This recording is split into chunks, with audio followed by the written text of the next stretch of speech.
Assalamualaikum warahmatullahi wabarakatuh. Hai guys, apa kabar semuanya? Guys, tahu nggak? Ada satu kasus di mana warga perumahan Pondok Pakulonan dikemparkan dengan penemuan seorang wanita yang sudah tidak bernyawa di dalam rumah kontrakannya sendiri. Tahu nggak sih?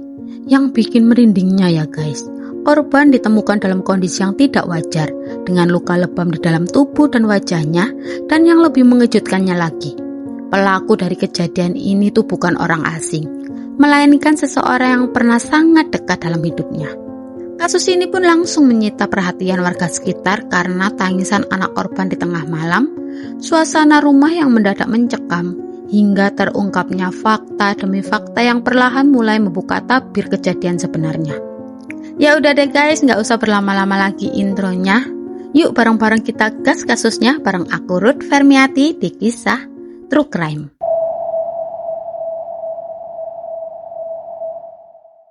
Saudara Subdit Resmo Polda Metro Jaya menangkap pelaku pembunuhan terhadap seorang wanita yang jasadnya ditemukan di dalam kontrakan di Serpong, Tangerang Selatan. Seorang wanita berinisial IL usia 49 tahun tinggal di sebuah rumah kontrakan di kawasan Pondok Pakulonan, Serpong Utara, Tangerang Selatan. Ia hidup bersama dua orang anaknya yang identitas dan usianya sengaja dirahasiakan. Di lingkungan tempat tinggalnya, IL dikenal sebagai sosok yang cukup tertutup. Ia jarang berinteraksi dengan tetangga, seolah memilih menyimpan sendiri semua yang ia jalani dalam hidupnya. Padahal ya, kalau ditarik ke belakang, kehidupan rumah tangga IL bukanlah perjalanan yang mudah. Ia pernah menjalani pernikahan sah dan memiliki dua orang anak dari hubungan tersebut. Namun, sang suami meninggal dunia, meninggalkan IL untuk melanjutkan hidup seorang diri bersama anak-anaknya. Seiring berjalannya waktu, IL sempat menikah siri dengan seorang pria lain. Sayangnya, hubungan itu tidak berjalan jelas dan akhirnya menghilang begitu saja tanpa kepastian. Lalu selanjutnya, IL kembali membuka hati dan menikah siri dengan seorang pria bernama Taufik Hidayat yang dikenal sebagai Bang Tile berusia 41 tahun. Awalnya mungkin seperti harapan baru, tapi hubungan itu kembali berujung luka. Rumah tangga mereka retak setelah Bang Tile diketahui berselingkuh. Dari situ konflik semakin sering terjadi. IL bukan hanya merasa dikhianati, tapi juga harus menghadapi kenyataan pahit lain. Selama hubungan itu, Bang Tile disebut kerap melakukan kekerasan dalam rumah tangga. Pertengkaran demi pertengkaran pun tidak dapat dihindarkan. Meski pada akhirnya mereka bercerai, masalah tidak benar-benar selesai. Bang Tile masih sering datang ke kontrakan IL. Bukan untuk memperbaiki hubungan, tapi hanya untuk meminta uang. Hal ini tentu menambah beban bagi IL yang sudah harus berjuang sendirian menghidupi anak-anaknya. Di sisi lain, kondisi ekonomi juga tidak selalu berjalan mulus. Rumah kontrakan yang ia tempati memiliki biaya sekitar 1,7 juta rupiah per bulan, kadang sempat menunggak. Tapi IL selalu berusaha untuk melunasinya, seolah-olah tidak ingin menambah masalah baru di tengah hidupnya yang sudah cukup berat.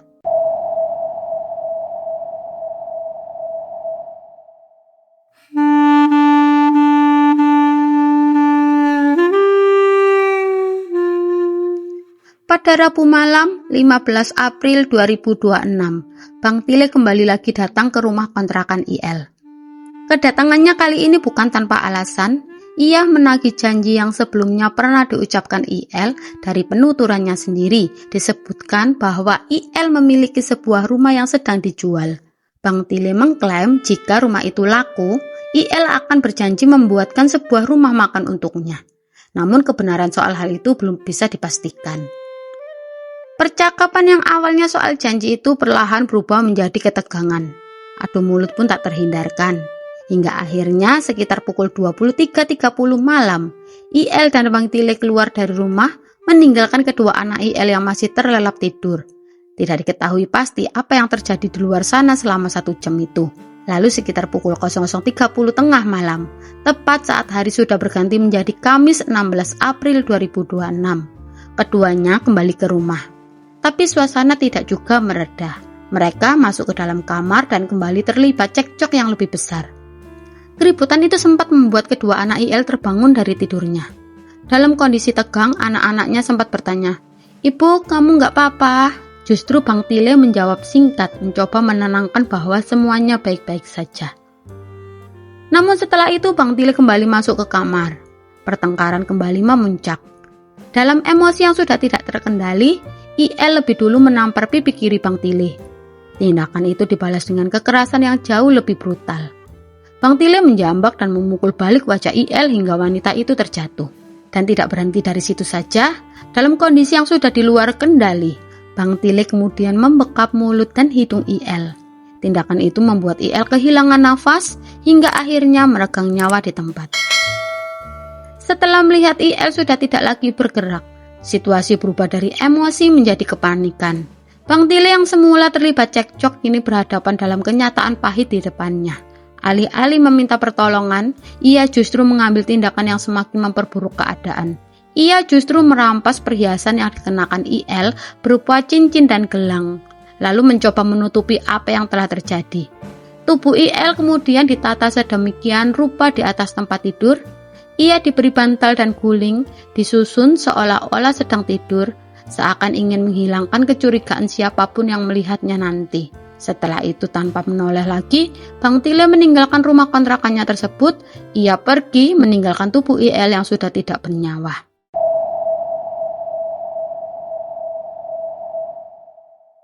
Setelah Bang Tile pergi meninggalkan rumah itu, suasana yang semula sunyi mendadak berubah menjadi kepanikan. Tangis pecah dari dalam rumah. Anak IL yang sejak sebelumnya sudah sempat mendengar suara ibunya, akhirnya mendapati sosok yang ia panggil ibu itu sudah tergeletak tidak bergerak. Suara tangis itu menggema di tengah malam, memecah keheningan sekitar. Saat itu sekitar pukul 1.30 dini hari. Kebetulan petugas Linmas sedang melakukan patroli di lingkungan tersebut. Warga yang mendengar tangisan itu langsung merasa ada yang tidak beres, lalu bergerak melapor ke petugas Linmas.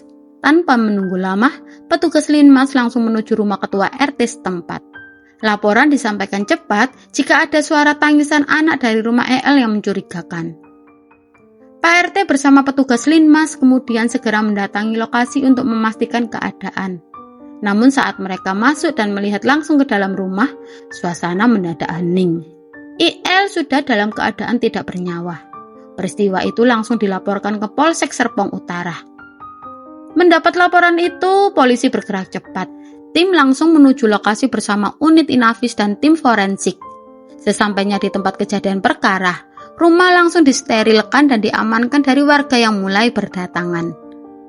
Pemeriksaan awal terhadap jasad IL pun dilakukan di lokasi. Dari luar tampak luka lebam yang cukup mencolok di beberapa bagian tubuh, terutama di area wajah. Setelah pemeriksaan awal selesai, jenazah kemudian dievakuasi dan dibawa ke Rumah Sakit Umum Daerah Kabupaten Tangerang untuk dilakukan otopsi guna memastikan penyebab kematian sekaligus melengkapi proses penyelidikan.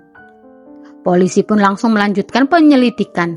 Salah satu langkah awal yang dilakukannya adalah memberikan pendampingan kepada anak IL demi menjaga kondisi psikisnya. Anak tersebut terlebih dahulu ditangani oleh psikiater anak agar nantinya keterangannya yang diberikan bisa sesuai dengan kondisi mentalnya. Di sisi lain, polisi mulai mengumpulkan potongan demi potongan informasi. Sejumlah saksi diperiksa mulai dari ketua RT, petugas Linmas hingga warga yang pertama kali mendengar tangisan dari dalam rumah.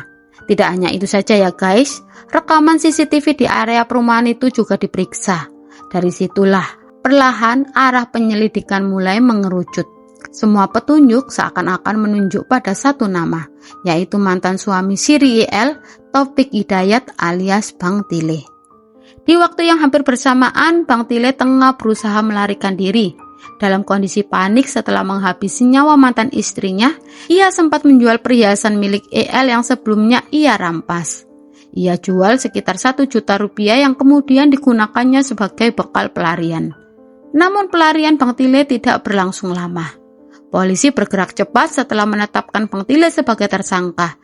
Tim langsung memburu keberadaannya. Hanya dalam waktu singkat, keberadaannya berhasil terlacak. Pada Kamis 16 April 2026 sekitar pukul 17.50 waktu Indonesia Barat, tim Subdit Resmob Ditreskrimum Polda Metro Jaya berhasil menemukan Bang Tile di kawasan Jalan Jombang Raya, Pondok Aren, Tangerang Selatan. Saat hendak diamankan, Bang Tile sempat melakukan perlawanan dan mencoba melarikan diri. Dalam situasi tersebut, petugas terpaksa mengambil tindakan tegas dan menembak kedua kaki tersangka untuk menghentikan pelariannya. Dari tangan tersangka, polisi menyita sejumlah barang bukti dan diantaranya pakaian korban dan pelaku, 1 unit sepeda motor, 2 telepon genggam, serta uang tunai sebesar Rp900.000 yang diduga berasal dari hasil penjualan perhiasan milik korban. Rekaman CCTV pun juga diamankan sebagai bukti penting dalam mengungkap kejadian tersebut. Setelah diamankan, tersangka langsung digiring ke kantor polisi untuk menjalani pemeriksaan lebih lanjut dan mempertanggungjawabkan perbuatannya secara hukum. Dan dari hasil pemeriksaan, terungkap bahwa tindakan Bang Tile bukan sekedar luapan emosi sesaat. Ia diduga telah merencanakan penghilangan nyawa tersebut sebelumnya. Rasa sakit hati menjadi pemicu utama, terutama setelah perselingkuhannya dengan wanita lain diketahui oleh IL. Selain itu, kekesalannya semakin memuncak karena ia menilai IL telah mengingkari janji untuk membangunkan usaha rumah makan setelah rumah milik IL terjual. Atas perbuatannya, Bang Tile dijerat dengan pasal berlapis yakni pasal 338 KUHP tentang pembunuhan, pasal 340 KUHP terkait pembunuhan berencana, serta pasal 365 KUHP tentang pencurian dengan kekerasan dengan ancaman hukuman maksimal seumur hidup. Nah, itu tadi ya guys, kasus yang menimpa seorang wanita Malang yang hidupnya harus berakhir di tangan mantan suaminya sendiri. Hanya karena apa guys? Karena gelap mata akibat sakit hati dan persoalan uang. Pelajaran apa yang bisa kita petik? Bahwa emosi yang tidak terkendali bisa menghancurkan segalanya dalam sekejap. Konflik dalam hubungan seberat apapun itu tidak pernah sebanding dengan nyawa seseorang. Dan yang penting lagi juga bagi kita untuk lebih peka terhadap tanda-tanda kekerasan di sekitar kita. Nah, berhubung kasus ini masih sangat baru ya guys, masih beberapa hari yang lalu terjadi. Jika dalam penyampaian informasi ini ada kekeliruan atau kekurangan, saya Ruth Fermiati mohon maaf ya guys. Dan kalau teman-teman di sini ada yang mengetahui informasi yang lebih akurat atau ingin meluruskan, boleh banget kok. Kalian tulis saja di kolom komentar dengan cara yang baik dan bijak tentunya, oke? Untuk almarhumah IL, semoga almarhumah mendapatkan tempat terbaik di sisinya dan keluarga yang ditinggalkan diberikan kekuatan serta ketabahan. Amin. Terima kasih sudah menonton video ini sampai selesai. Semoga kisah hari ini bisa jadi bahan renungan buat kita semua. Kalau kalian merasa konten di channel ini punya makna, bantulah guys support dengan like, share, dan subscribe. Karena kita sedang on the way menuju 1000 subscribers. Support dan dukungan dari kalian sangat berarti banget buat aku. Akhir kata, wassalamualaikum warahmatullahi wabarakatuh. See you di my next video. Bye bye. Bye bye.